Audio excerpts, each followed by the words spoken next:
Welcome to Health, Wellbeing and Lifestyle, where experts in the field inform, educate and inspire the community to be healthier, more balanced and live the lifestyle they love. Our first guest today, Michèle Wolff, is a naturopath, author and lecturer, and the topic we'll be discussing is how toxins in our environment can affect our digestive health. Welcome, Michèle. Hi, Megan. How do toxins in our environment affect our digestive health? Yeah, good question.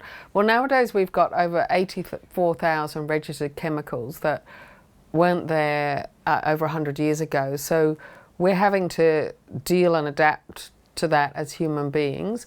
And in particular, it puts a big strain on the liver because the liver is constantly detoxing what we put on our skin, what we breathe in, toxins that we produce in our body from our own digestion or from stress. So you've got all sorts of environmental toxins. You've got toxins that are in food, toxins that are in the home that are off-gassing from paints, from furniture, toxins in clothes unless they're organic cotton, and toxins that are on foods, particularly if they're wrapped in plastics. Also, there's toxins in different sprays that we use, like cockroach sprays and fly sprays. And we have to deal with all of that. So with food wrapped in plastic, the softer the plastic, the more toxic it is. So something like Glad wrap would be more toxic than a hard plastic.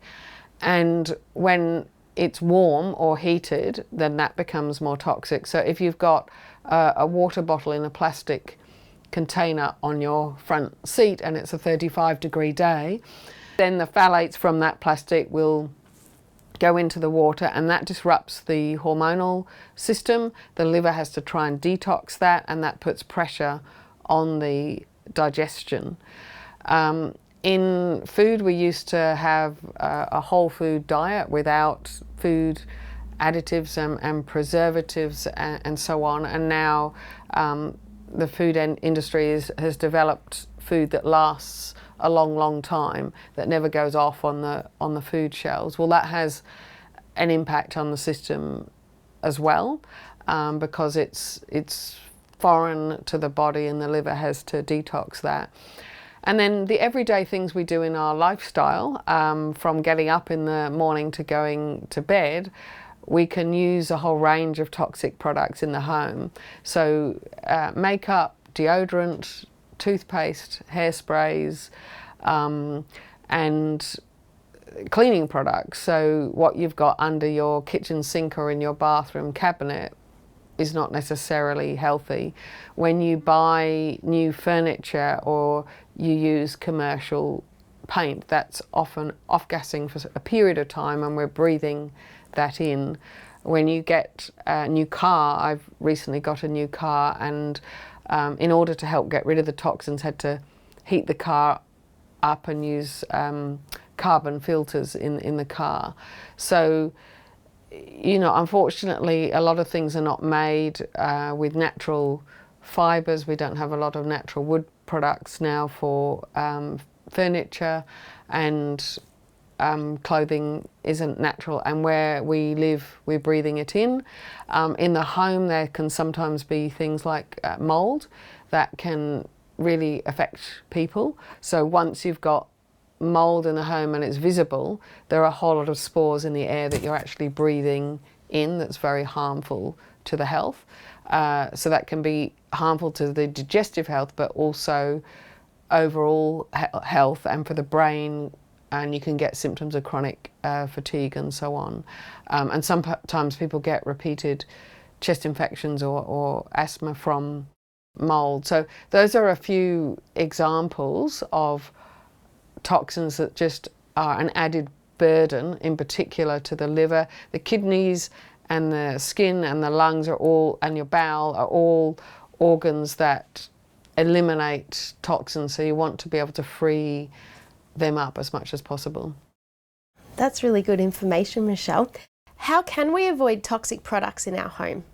I think having more awareness and starting somewhere. So if you have food and you can't go straight away to all organic food, you could start with the Dirty Dozen. So you can look that up on the internet. So it's the 12 most highly sprayed fruits and vegetables, because pesticides can have a big effect on our digestive system and overall system. And start to look at more natural deodorants, toothpaste, products that you put on your skin, products that you eliminate insects with. There are totally natural ones. Cleaning products, you can start with more economical products like bicarb of soda and microfiber cloths. Many shops sell cleaning white vinegar, and they are very effective for cleaning. You can also use essential oils for nice smells instead of false perfumes, both if you're perfuming a room or if you're putting that on your body. So for example, rose essential oil is the essential oil that we would use as the most potent antidepressant, but it also is a really beautiful smell. So it's therapeutic as well. And avoiding as much as you can foods that are wrapped in plastic and drinks that are in plastic. You know, if you're lowering your load, you're lowering the impact that you're having on your liver and your overall digestion. Do you have any extra advice for our viewers? Yes.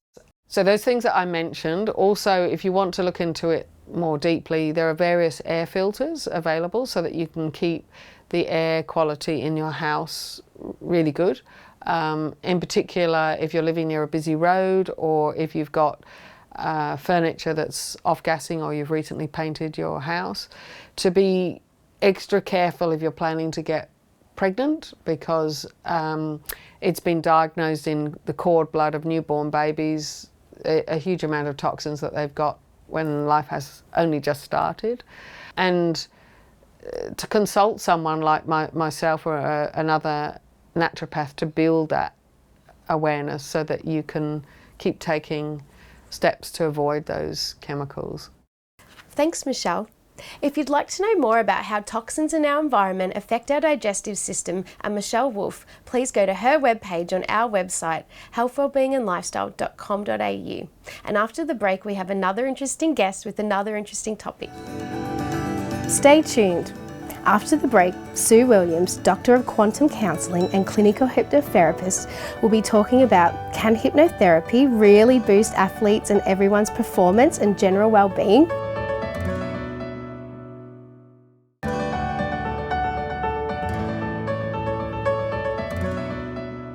Welcome back. Our second guest today, Sue Williams, is a Doctor of Quantum Counselling and a clinical hypnotherapist. And the topic we'll be discussing today is, can hypnotherapy increase athletic and everyone's performance and our general well-being? Welcome, Sue. Thank you, Megan. It's a real pleasure to be here. So, Sue, can hypnotherapy really boost athlete and everyone's performance and our everyday well-being? Certainly can, and it's been proven time and time again. In the general population as well as with athletes. And when you think of hypnosis, a lot of people think immediately of the stage hypnotists, and they're there, they serve a purpose, they're for entertainment. And when you come to a hypnotherapist, it's not scary, it's really just you going into a very relaxed state, feeling calm. They're less likely to block suggestions, and it's all about getting rid of negative mindset and installing positive suggestions moving forward. So in hypnosis of all kinds, we access the subconscious mind. We have learned by repetition. For example, we don't have to think about getting up out of the chair and walking. We don't have to consciously think, where are my legs? You know, where do I have to put my feet? The subconscious mind has learnt that by repetition from a very young age. Just think of a baby learning to walk. But the unfortunate thing about the subconscious mind is that we can train it in ways that aren't in our best interest. So anything that we are subjected to time and time again will become natural for our subconscious mind, and it will feed it back to us as normal behaviour. So if you come to a hypnotherapist, we start our session by getting you really relaxed. So we allow the conscious mind just to drift away, have a bit of a rest. And with some of the techniques, we actually formulate that the conscious mind is a separate being. And that separate being can just go and have a sleep for a while. As the hypnotherapy session progresses, that subconscious mind will often bring forward things that the person wasn't really aware of. But deep down, the subconscious mind says, excuse me, we really need to deal with this. So I'm telling you about it now, bringing it forward because perhaps it's been suppressed for a very long time.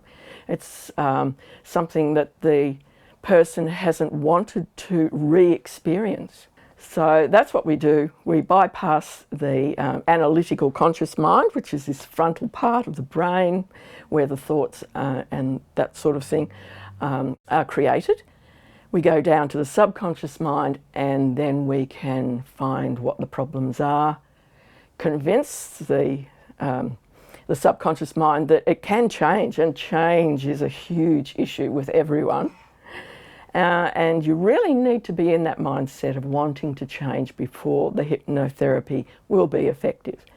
How can we use mindset and mindfulness in our everyday lives? Well, mindset and mindfulness are very much related to hypnosis. I think they're almost a bit like self-hypnosis because we are using our mind to create change within ourselves. So if you think what you do during the day, you may get up and your first thoughts are, oh no, I have to go to that job again today. And when I get there, there's going to be all this tension and whatever. So perhaps rather than starting the day on that really low note, you get up and think, oh, wow, I have a job. I'm going to work today and I'm going to be paid. There are people there that I don't necessarily get on very well with, but perhaps if I change my tone with them, or just if I come out and just start chatting to them in a really nice way, maybe they'll chat back and there won't be this tension. But even if that doesn't work, I'll keep happy. I'll know that the job that I'm doing is worthwhile, and I am really lucky these days to have a job. So it's this mindset that we are totally capable of changing within ourselves. We just have to realise that change is possible and that more often than not it is for the good. And the funny thing with humans is we get very comfortable with our discomfort. So if you are getting up every morning and just dreading going to work, well, it's very hard to change from that because that's what you're used to. Use mindfulness, which is being aware of your own thoughts, your own actions. Doesn't cost anything, it's easy to do, and our subconscious mind learns by repetition. So the more often you get up with that changed mindset, the more you'll become used to it, the more it will become the new you. Sue, what are 3 tips you can offer our viewers to use in their everyday lives? Expanding more on what we were saying a moment ago is being aware. So when you get up in the morning, check yourself. What is your mindset when you get up? I'm not saying everyone gets up with that really depressed and down feeling. Some people get up and think, oh, another bright day. What can I do to make today better? And that's a fabulous mindset to have because that means you'll be able to build on that during the day. You'll be able to strike up conversations with people. And you can also use the mindset and mindfulness to feel how you are physically in your body. You can do a physical check of your body, perhaps when you get out of the shower so that you've warmed up a bit, your muscles are warmed up and you're ready to get on with your day. Just start at the top of your head, move down, check if there are any aches and pains anywhere, check if there's any tension in your neck and shoulders, and after you shower You shouldn't have tension in those areas. So if you do, then that's a good place to start. Why have I got this tension? Let me consciously loosen those muscles. Why do I have the tension? Are the thoughts that I'm thinking inappropriate to my well-being? So then I can change it. Go right down through your body, and sometimes you'll hold negative thoughts in your stomach. And as soon as you think of someone who that negative thought is about, you'll get that griping pain in your stomach. And you'll think, well, why is that happening? So it's using your mind to change your physical being. So the main thing is that the mind is very powerful. You are able to use it at any time, and you should investigate just how your mind's set, and using mindfulness will benefit you every day. Thanks for those amazing tips, Sue. If you'd like to know more about Sue Williams and how hypnotherapy can aid athletic and our everyday performance and our general well-being, go to her webpage on our website, healthwellbeingandlifestyle.com.au. And after the break, we'll have another interesting guest with another interesting topic. Stay tuned. After the break, barbecue cook and healthy food advocate Sarah Kiryshin will be talking about healthy food for today's busy people.